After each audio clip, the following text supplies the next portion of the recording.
کوئی سلیقہ ہے آرزو کا،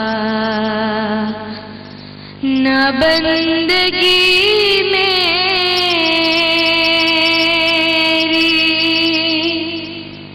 بندگی ہے،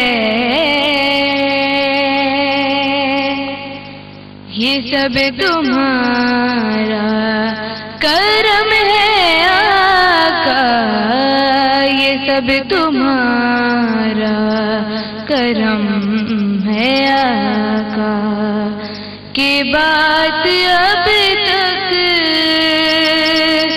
بنی ہوئی ہے،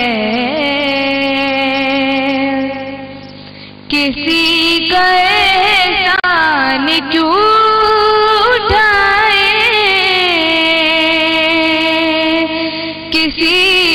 حالات کیوں بتائیں، تم ہی سے مانگیں گے تم ہی دو گے، تمہارے در سے یہ لو لگی ہے، یہ سب تمہارا کرم ہے آقا، یہ سب تمہارا کرم ہے آقا، کہ بات اب تک بنی ہوئی ہے، عطا کیا مجھ کو درد الفت، کہاں تھی یہ پرخطا کی قسمت، میں اس کرم کے کہاں تھا قابل، حضور کی بندہ پروری ہے، یہ سب تمہارا کرم ہے آقا، یہ سب تمہارا کرم ہے آقا۔ جزاک اللہ جزاک اللہ۔ ابیحہ حسین آپ کے سامنے نعت رسول مقبول صلی اللہ علیہ وسلم پیش کر رہی تھی۔ جناب 18واں روزہ ہے اور انشاءاللہ چند ہی لمحات میں آپ اور ہم آج کا روزہ بھی اختیار کر لیں گے۔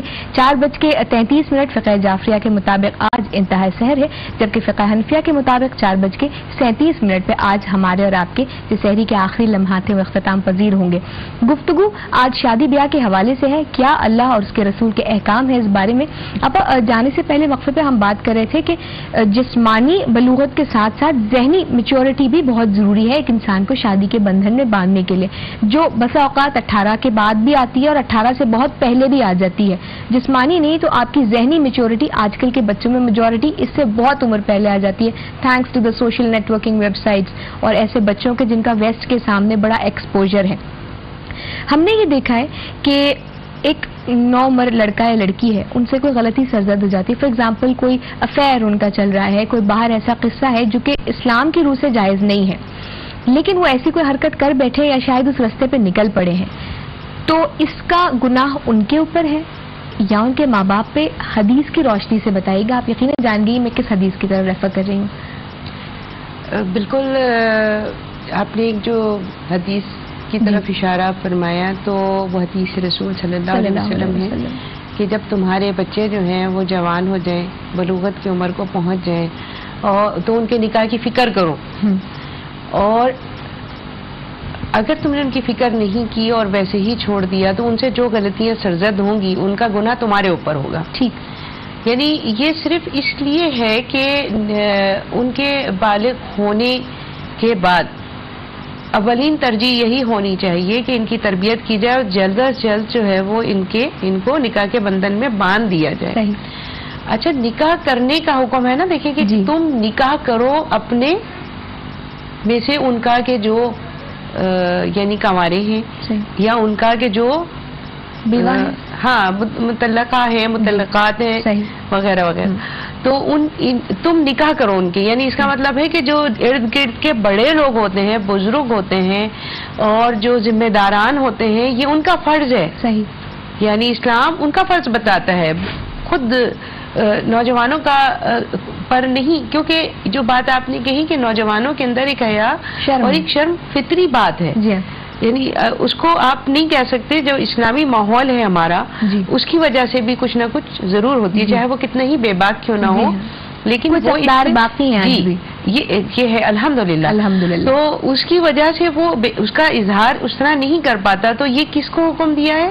یہ ارد گرد کے جو لوگ ہیں، والدین ہوئے یا اولی الامر یعنی ان کے گارجین ہوئے، دوسرے لوگ ہوئے جو ذمہ داران ہیں ان کو. اور اگر ان میں سے بھی کوئی نہیں ہے تو وہ محلے دار بھی ہو سکتے ہیں، وہ عزیز اقارب بھی ہو سکتے ہیں، دیگر لوگ بھی ہو سکتے ہیں. جہاں وہ دیکھیں کہ کوئی شخص ایسا ہے جو خود اپنا نکاح نہیں کر پا رہا تو جا کے اور اس معاملے کو پورا کروائیں، اس سے پوچھیں کہ کیا معاملہ ہے، کیا بات ہے، کیوں اس میں رکاوٹ ہے، اور پھر کوشش کریں اس کے لیے. یا اگر ایسی راہ پہ نکل گیا ہے جو صحیح نہیں ہے، آج کی ینگ جنریشن کی پوائنٹ آف ویو سے بات کریں تو ان کو بھی فوراً نکاح کی جانب لانا چاہیے. ہاں، یہ پہلے زمانے میں بھی ایسے ہی ہوتا تھا اور ابھی بھی یہ بہترین چیز ہے اس کی زندگی کو پاک اور صاف رکھنے کے لیے.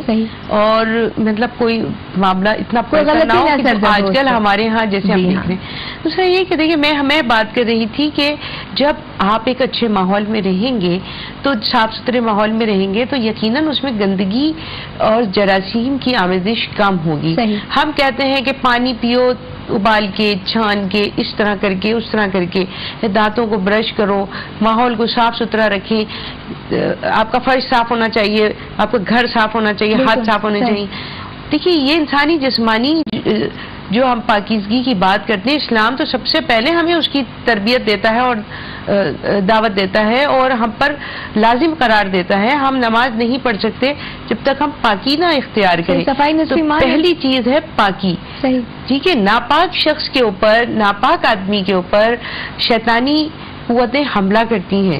ٹھیک ہے، یہ شیطانی قوتوں کے حملہ کرنے سے ہی اس کا ذہن بھٹکتا ہے اور وہ کسی ایسی چیز میں جا پڑتا ہے. جب تک کہ اس کے گرد جو ہے آپ وہ دائرہ نہیں بنائیں گے جو کہ پاکی کا ہے، طہارت کا ہے، وہ اس سے بچ نہیں سکتا. ناپاکی سے آپ کی مراد جسمانی ناپاکی یا ذہنی ناپاکی؟ میں جسمانی ناپاکی کی بات کر رہی ہوں. ٹھیک، کہ جسمانی ہمارے ہاں اس طہارت اور اس پاکیزگی کا بھی خیال نہیں رکھا جاتا. ہم اوپر سے صفائی کی بات کر رہے ہوتے ہیں. ہمارا اسلامی فقہ شروع ہوتا ہے طہارت سے.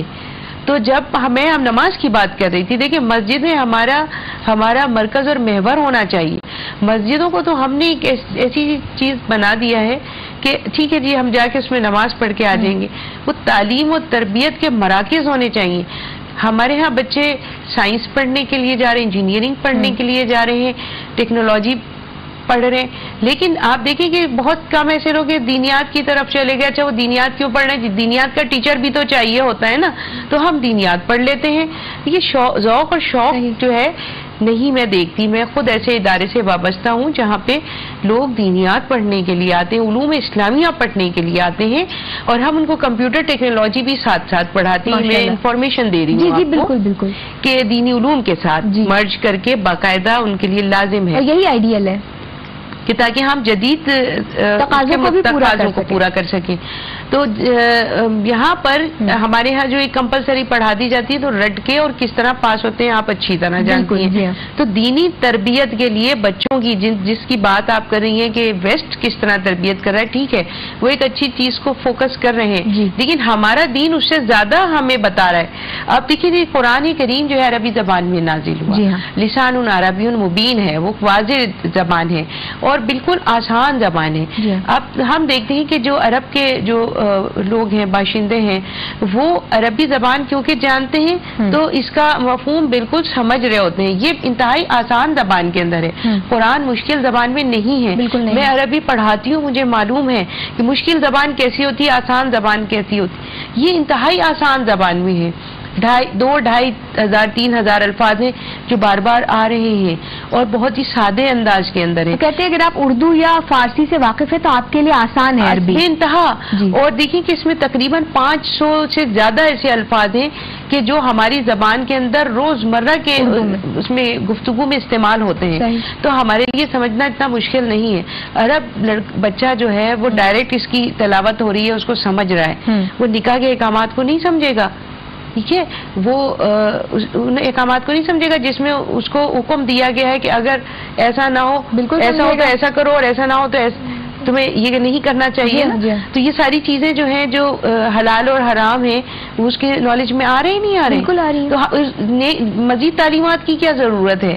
جب وہ خطبے سننے کے لیے جا رہا ہے، جب وہ اتنا 6-7 سال کا بچہ اتنا سمجھ لیتا ہے کہ امام صاحب کیا فرما رہے ہیں، اہل زبان ہے نا. ہاں، اخلاقیات کی جب تعلیم دی جا رہی ہے تو وہ سنے گا. تو ہمارے ہاں ایک یعنی یہ طریقہ ہونا چاہیے کہ لازماً بچوں کو لے جائیں. صحیح. ٹھیک ہے. ایک تو جمعے کی جو کہ چھٹی نہیں ہوتی ہے اس کی وجہ سے بچے محروم رہ جاتے ہیں. میں اپنے بچوں کے ساتھ میں خود پڑھنے کے لیے جاتی ہوں.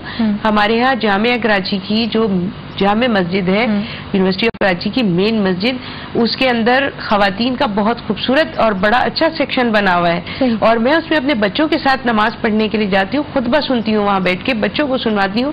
تو آپ دیکھیں کہ اس سے میں سمجھتی ہوں میرے بچوں کے اندر کافی فرق پڑا ہے. مسجد ایک تربیت کا ہے جہاں پہ ایک زمانے میں تمام مسائل حل ہوا کرتے تھے. ایسا نہیں ہے کہ وہاں تعلیم، خصوصی تعلیم کا بندوبست ہونا چاہیے.